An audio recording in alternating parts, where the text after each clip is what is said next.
يهدي الله لنوره من يشاء ويضرب الله الأمثال للناس والله بكل شيء عليم.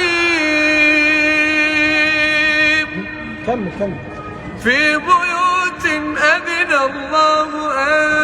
ترفع ويذكر فيها اسمه يسبح له فيها بالغدو والآصال رجال يسبح له فيها بالغدو والآصال رجال لا تلهيهم تجارة ولا بيع عن